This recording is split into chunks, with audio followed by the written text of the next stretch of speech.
Hello students, कल अपन discuss कर रहे थे चार्जिंग बाय कंडक्शन। और चार्जिंग बाय कंडक्शन में मैंने आपको बताया था कि एक आपके पास बॉडी फर्स्ट है ये वाली, इसको हमने कोई भी चार्ज गिवन किया है और उसकी वैल्यू जो है वो मैं यहाँ पे कंसिडर कर रहा हूँ Q1। दूसरी एक बॉडी है जिसको मैंने सेकंड बॉडी नाम दिया है और इसकी जो रेडियस है वो R2 है और इसके पास जो चार्ज है गिवन वैल्यू वो Q2 है। जब मैं दोनों को कनेक्ट कर देता हूँ by a connecting wire, then charge transfer from A to B, first to second और second to first, that is depend upon potential, because charge flow from higher potential to lower potential. हमने consider किया कि first जो है उसका potential second से ज़्यादा है, तो चार्ज का जो कंडक्शन हो रहा है वो फर्स्ट से सेकंड होगा, और अगर उल्टा है तो सेकंड से फर्स्ट में हो जाएगा। तो जैसे ही मैंने इनको कनेक्ट किया तो इसमें कंडक्शन से चार्ज फ्लो होने लग गया। और कब तक ये फ्लो होगा? जब तक दोनों जो बॉडी हैं A और B या फर्स्ट और सेकंड, उन पर पोटेंशियल की वैल्यू सेम नहीं हो जाती। जब तक दोनों में पोटेंशियल का डिफरेंस रहेगा तब तक उसमें चार्ज फ्लोइंग होती रहेगी, और जैसे ही दोनों बॉडी पर पोटेंशियल की वैल्यू सेम हो जाएगी तो इनका जो कंडक्शन जो हो रहा था, जो फ्लोइंग हो रही थी, वो रुक जाएगी। उसके लिए मैंने फॉर्मूला आपको बताया था कि दो बॉडीज़ की रेडियस अगर R1 और R2 हैं तो उसके लिए मैंने बताया कि जब दोनों पर पोटेंशियल की वैल्यू सेम हो जाएगी, जब दोनों ब्लॉकों पर पोटेंशियल की वैल्यू सेम हो जाएगी, तब फर्स्ट जो ब्लॉक था उस पर जो चार्ज की वैल्यू बचेगी वो Q1 डैश है। Q1 dash is equal to R1 upon R1 plus R2, Q1 plus Q2। Similarly जो सेकंड बॉडी है उस पर चार्ज की वैल्यू रहेगी Q2 dash is equal to R2 upon R1 plus R2, Q1 plus Q2। ये formula मैंने कल आपके साथ डिस्कस किया था। और एक फॉर्मूला अपना ये वाला भी है, आपको ध्यान रखना है कि यहाँ पे Q1 डैश है। Q1 dash is charge on body after और when both are same potential. Q1 is your value of charge when both block are separate to each other. When both block are separate to each other, then the value of charge on block or body is given by Q1 and Q2. R1 and R2 are your body of first and second block respectively. Q1 and Q2 dash are charge on block when both block are at same potential. Then Q1 dash, Q1 dash, Q2 dash, Q1 dash by Q2 dash is equal to R1 by R2. अब इस पे कल एक question हमने किया था, आज हम दूसरा क्वेश्चन और इस पे करते हैं। तो क्वेश्चन मैं बोलता हूँ, two conducting sphere of radius R and 2R are charge with charge of 25 microcoulomb and 35 microcoulomb. तो हमारे पास दो ब्लॉक हैं, ये ब्लॉक इसको मैंने कहा A और ये ब्लॉक B।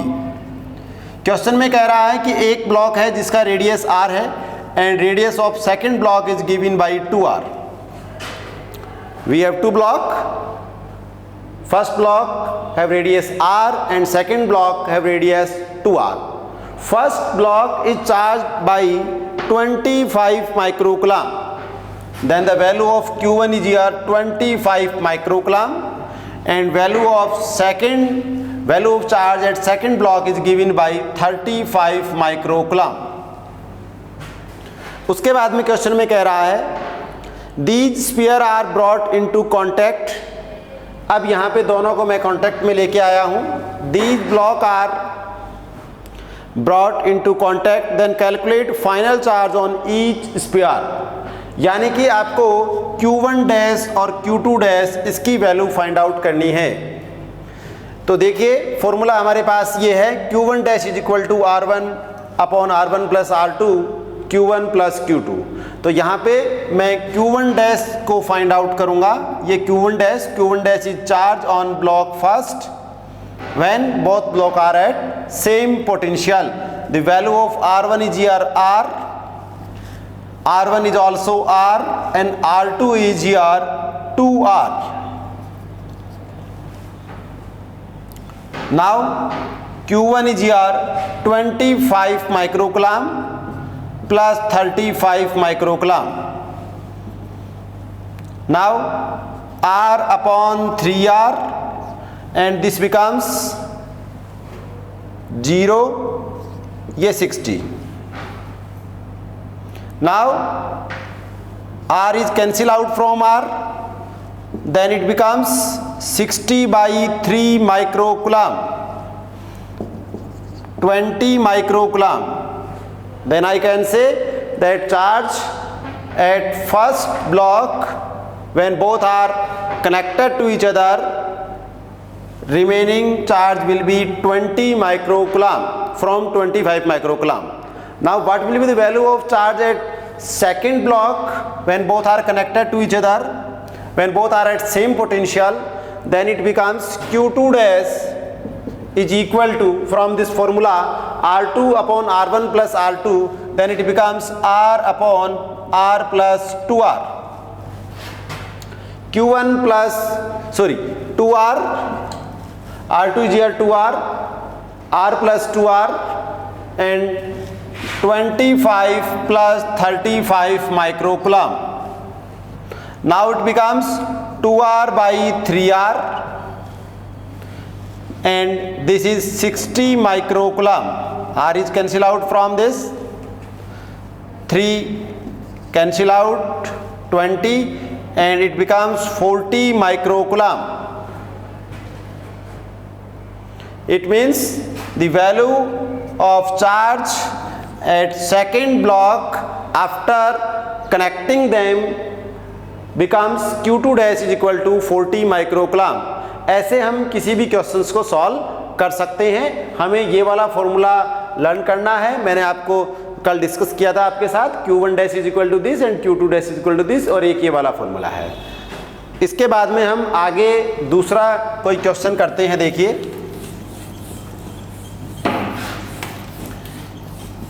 नीट में ऐसे क्वेश्चंस जनरली पूछ लिए जाते हैं, तो आपको फटाफट ऐसे क्वेश्चंस को सॉल्व कर देना है. अगला क्वेश्चन आपके पास है,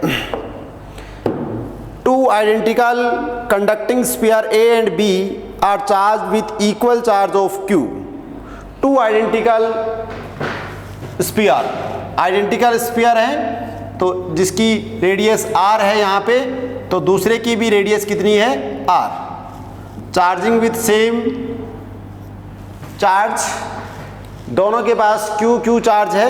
इसको मैं ब्लॉक A कह रहा हूँ, क्वेश्चन में गिवन है. Two block A and B, identical conducting sphere A and B are charged with equal charge of Q.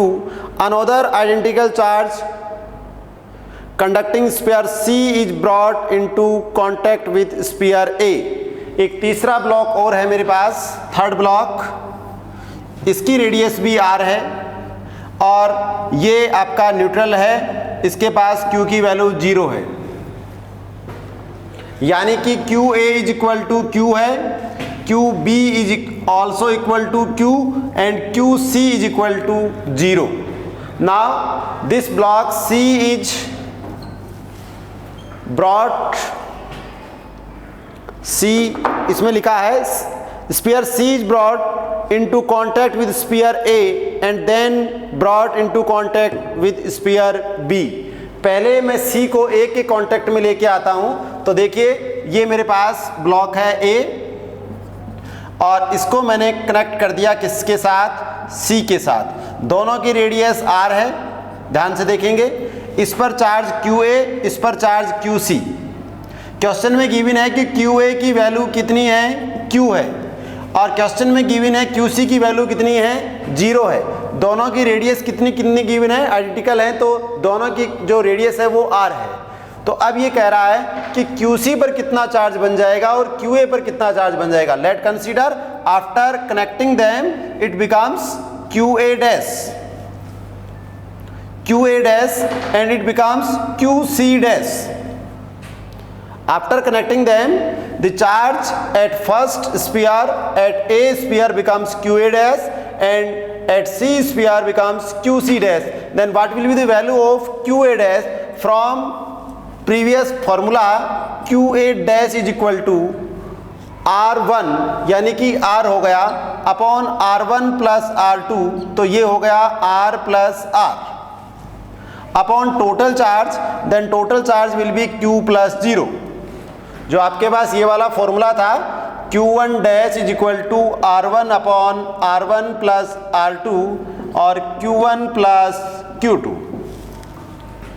तो यहां से QA dash is equal to R upon R, Q plus 0, ये हो गया R अपॉन 2R और ये हो गया Q, R से R कैंसिल हो गया, ये आ गया Q बाई 2, यानी कि QA डैश की वैल्यू जो बन गई है वो कितनी बन गई है? Q बाई 2 बन गई है।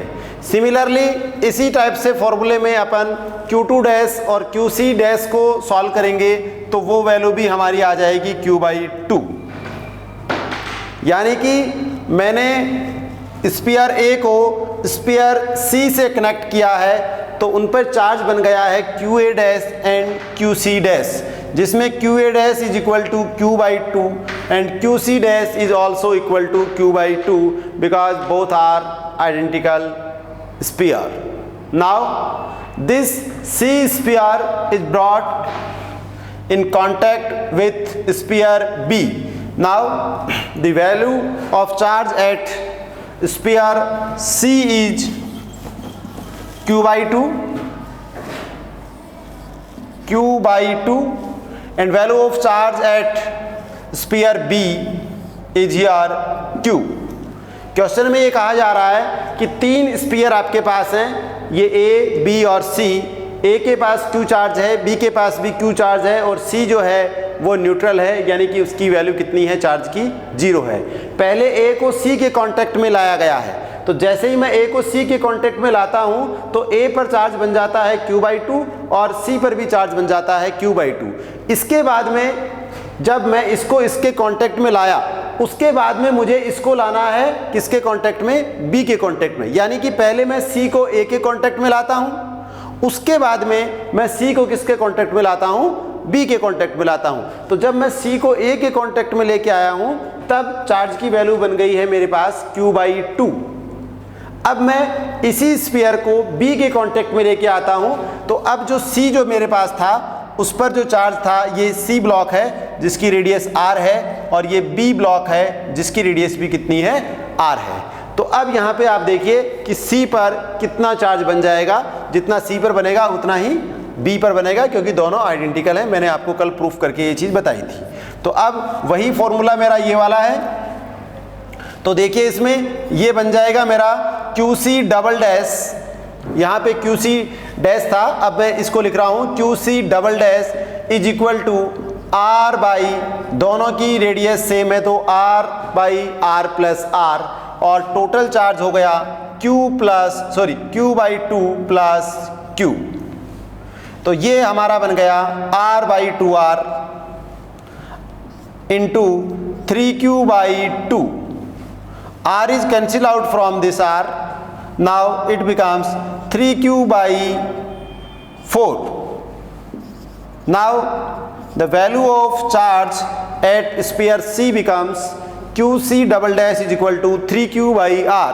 Similarly, charge at block B also becomes QB dash is equal to 3Q by 4. This will be answer of this question. Now इस टाइप से हम इसको कोई भी क्वेश्चन हमारे पास आए तो हम इस फॉर्मूले से ये Q1 dash is equal to R1 by R1 plus R2 Q1 plus Q2 से हम इसको सॉल्व कर सकते हैं। तो ये हमारा टॉपिक था चार्जिंग बाई कंडक्शन। अब हम डिस्कस करेंगे अगला टॉपिक चार्जिंग बाई इंडक्शन। तो अगला हमारा टॉपिक है चार्जिंग बाई इंडक्शन। पहले हमने डिस्कस किया था चार्जिंग बाई फ्रिक्शन, जिसमें हमने रबिंग की थी, फ्रिक्शन हुआ, वर्क फंक्शन जिसका कम था वहाँ से इलेक्ट्रॉन का इजेक्शन हुआ, और दूसरे जो हमारे पास सब्सटेंस था उसके पास वो इलेक्ट्रॉन पहुंच गया था, जिससे एक बॉडी जो थी उस पर पॉजिटिव चार्ज आ गया था जहाँ से इलेक्ट्रॉन का इजेक्शन हुआ था, और दूसरी बॉडी पर नेगेटिव चार्ज आ गया था जिसने उस इलेक्ट्रॉन को गेन किया था।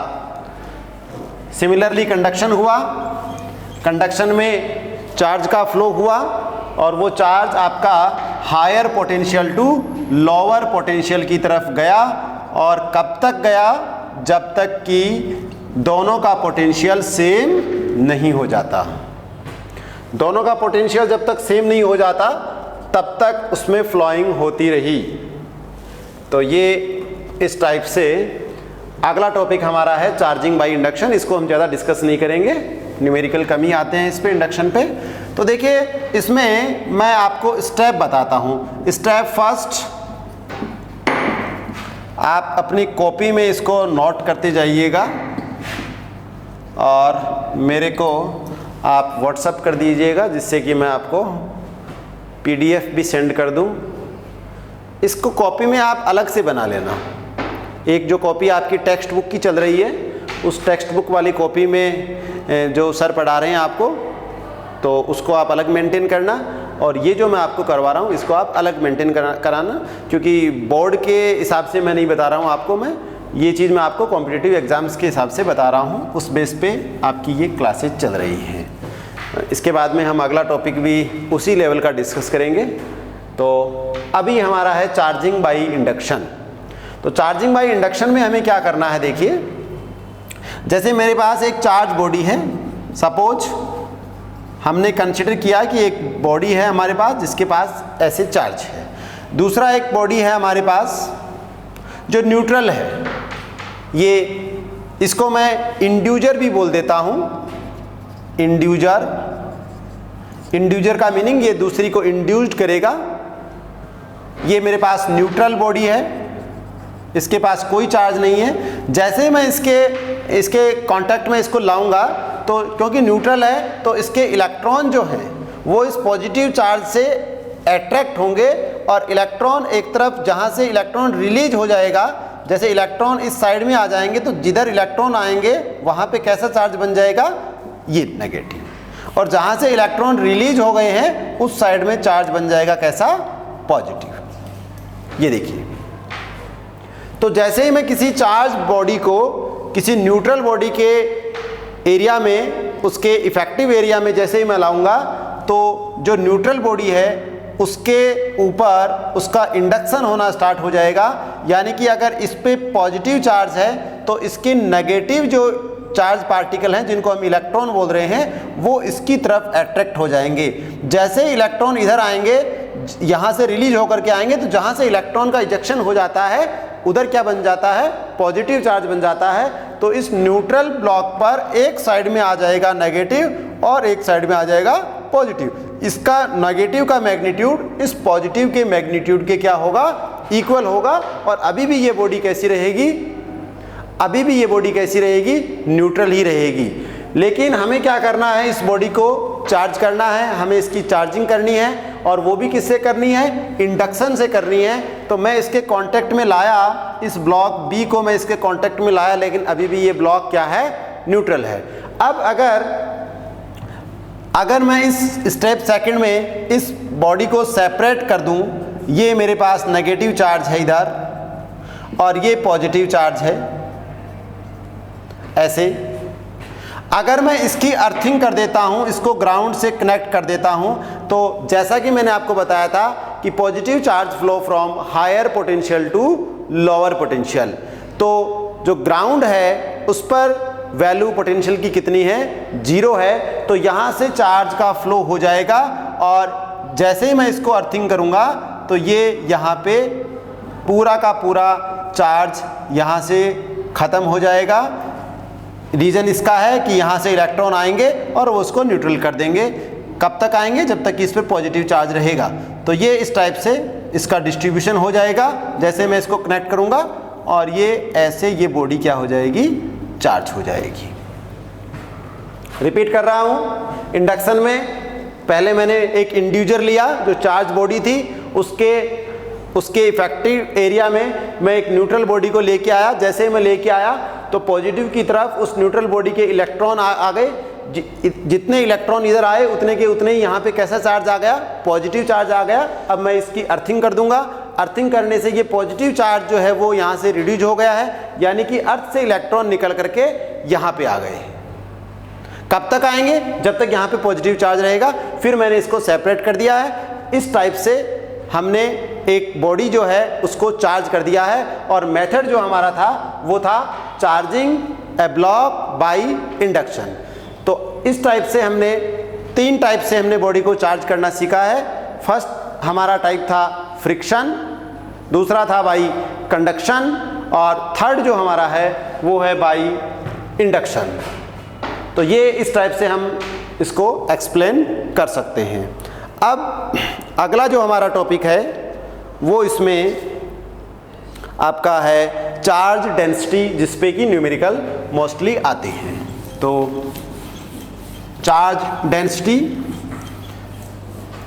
डेंसिटी होती है चार्ज, टोटल चार्ज। 3 टाइप की चार्ज डेंसिटी होती है, 3 टाइप्स। कौन कौन सी होती है? लीनियर होती है, सरफेस होती है और वॉल्यूमेट्रिक होती है।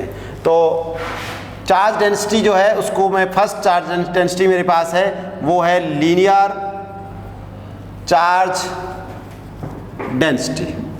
लीनियर चार्ज डेंसिटी यानी कि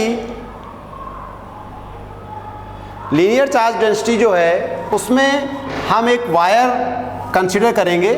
सपोज एक वायर है जिसको हमने चार्ज दिया है और गिवन चार्ज की वैल्यू जो है वो Q है, और सपोज उसकी जो लेंथ है वो कितनी है?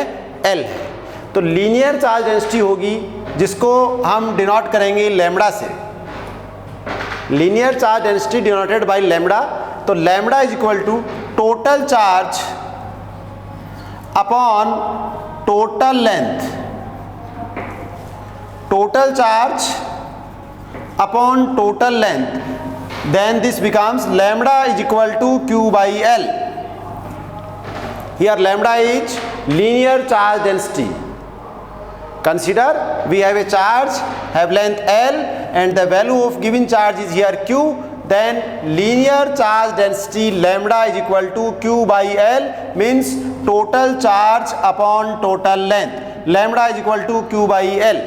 अगर मैं इसका एक छोटा सा एलिमेंट लेता हूं, late consider a small element dl and the value of charge at this element is given by dq. If we take a small element dl and the value of charge at this small element is given by dq, then the linear charge density becomes lambda is equal to dq by dl. तो ऐसे मेरे पास दो बात तो एक ही है, लेकिन 2 फॉर्मूले न्यूमेरिकल सॉल्व करने के लिए काम में आ जाएंगे। एक हो जाएगा lambda is equal to Q by L, दूसरा हो जाएगा lambda is equal to dQ by DL। और यहाँ से मैं dQ इज इक्वल टू लेता हूँ तो ये हो जाएगा lambda DL। dQ is equal to lambda DL। दूसरा मैं थोड़ा पेन चेंज कर लेता हूँ। Lambda is equal to dq by dl and dq is equal to lambda by dl। अब देखिए मैं इस पे क्वेश्चन आपको बताता हूँ। ये फॉर्मूला आपको याद रखना है, लीनियर चार्ज डेंसिटी, दूसरा सरफेस चार्ज डेंसिटी और थर्ड जो है वो वॉल्यूमेट्रिक चार्ज डेंसिटी। तो पहला जो है फर्स्ट मेरा है लीनियर चार्ज डेंसिटी, जिसको मैंने बता दिया है कि एक वायर मेरे पास है, लीनियर वायर है और जिस पर चार्ज की वैल्यू जो Q है और उस वायर की जो लेंथ है वो गिवन कितनी है? L है। Then lambda linear charge density becomes lambda is equal to Q by L। और स्मॉल एलिमेंट के लिए लेता हूँ तो वही बन जाता है lambda is equal to dQ by DL, जहाँ पर dQ is equal to lambda DL मैं ऐसे लिख सकता हूँ। अब मेरा जो क्वेश्चन है उसको देखेंगे आप। क्वेश्चन है linear charge distribution is from x is equal to 0 to x is equal to L। यानी कि मेरे पास एक वायर है, वो है x is equal to 0 to x is equal to L और उस पर चार्जिंग की हुई है। क्वेश्चन है लीनियर चार्ज डिस्ट्रीब्यूशन, इस पर चार्ज डिस्ट्रीब्यूशन है linear charge distribution is given by x is equal to 0 to x is equal to L with a linear charge density lambda is equal to, इसमें जो linear charge density आपके पास given है lambda is equal to lambda not x. इसका meaning ये हुआ कि lambda means linear charge density जी are function of x. Linear charge density जी are function of x, it means the linear charge density will vary with respect to x. यहाँ पर x is equal to 0 है, यहाँ पर x is equal to L है। जैसे जैसे हम इधर जाएंगे राइट हैंड साइड में जाएंगे वैसे वैसे x की वैल्यू राइज होती जाएगी, इंक्रीज होती जाएगी, और x की वैल्यू इंक्रीज होगी तो किसकी वैल्यू इंक्रीज होगी? लैम्डा की वैल्यू इंक्रीज होगी। यहाँ पे लैम्डा जो है वो कांस्टेंट नहीं है। ध्यान से देखेंगे क्वेश्चन में गिवन है lambda is equal to lambda not x. इसका मीनिंग क्या हुआ? Lambda is equal to lambda not x क्या यहाँ पे मेंशन कर रहा है कि लैम्डा की वैल्यू जो है वो कांस्टेंट नहीं है, वो एक्स के साथ, यानी कि राइट साइड में आप जा रहे हैं या राइट से लेफ्ट में आ रहे हैं तो वो वेरी कर रही है, इधर जा रहे हैं तो इंक्रीज हो रही है, और लेफ्ट हैंड साइड में आ रहे हैं तो वो डिक्रीज हो रही है। और ये चार्ज यहाँ पे आपको गिवन है, सपोज ये पॉजिटिव चार्ज है ऐसे,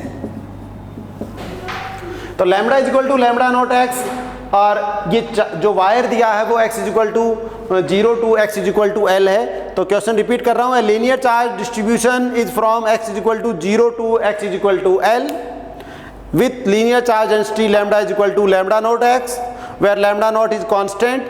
calculate total charge of this linear charge distribution, यानी कि इस वायर पर जो A से लेके B तक ये इसकी लेंथ है, इस पर टोटल चार्ज की वैल्यू क्या होगी? What will be the value of charge at this wire that is from A to B, x is equal to 0 to x is equal to L।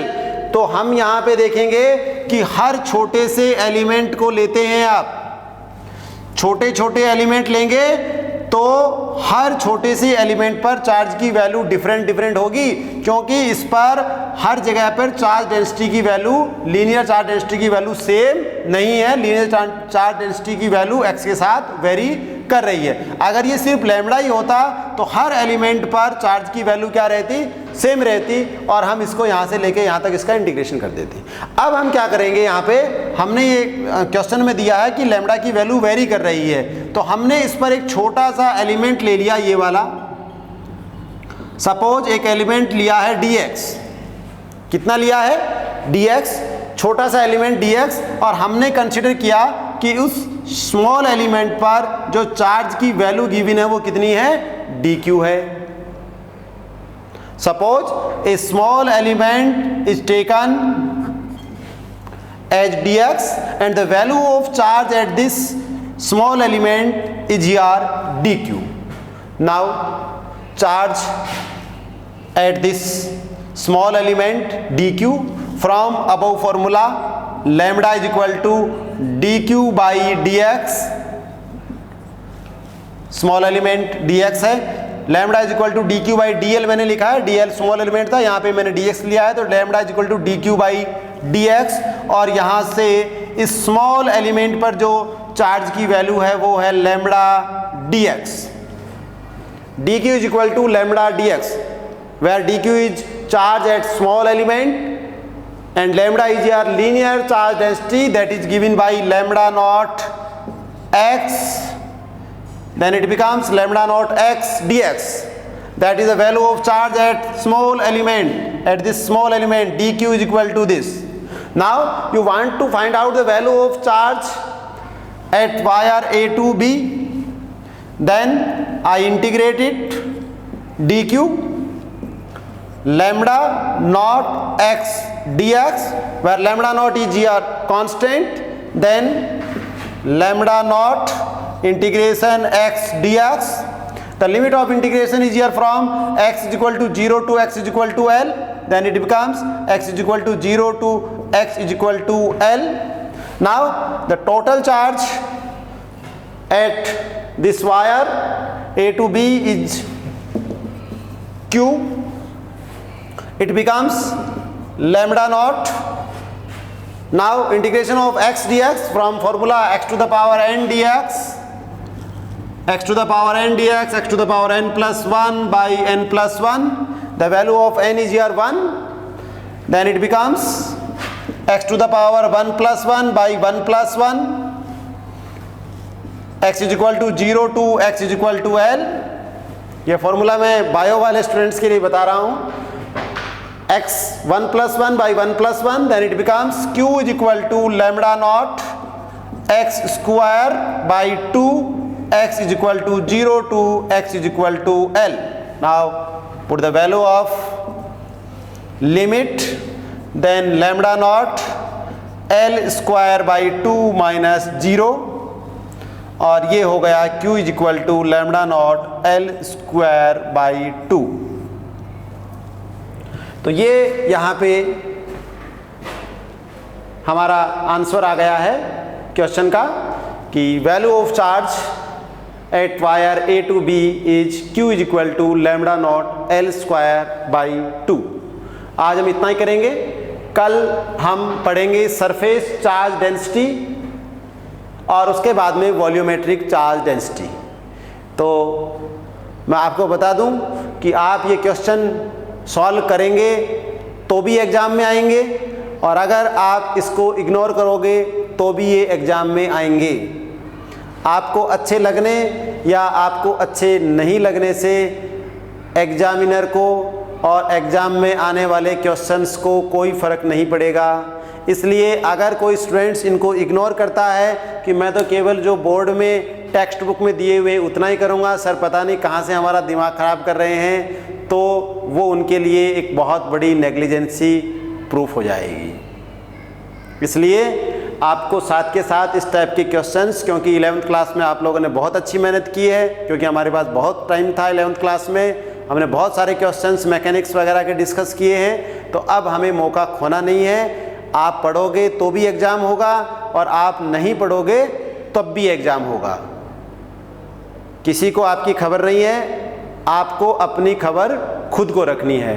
क्योंकि नीट का और JEE की date जैसा कि आप देख रहे हो 2020 वाले जो बैच थे उनकी डेट आ चुकी है. एग्ज़ाम जो हैं वो थोड़ा सा आगे पीछे हुए हैं, लेकिन एग्ज़ाम होंगे.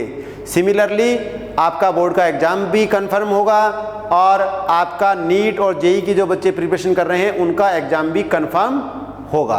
आप पढ़ोगे तो भी होगा और आप इन चीज़ों को इग्नोर करोगे तब भी होगा. इसलिए पूरी सेंसिटिविटी बनाए रखें और जो क्वेश्चंस आपको बोर्ड पे सॉल्व कराए जाते हैं उनकी आप एक अलग से नोटबुक बना लें, ताकि एग्ज़ाम के बाद में महीने भर आपको जो मिलता है उसमें आप इन सबको रिवाइज करके और अच्छे से अपना एग्ज़ाम दे पाएँ.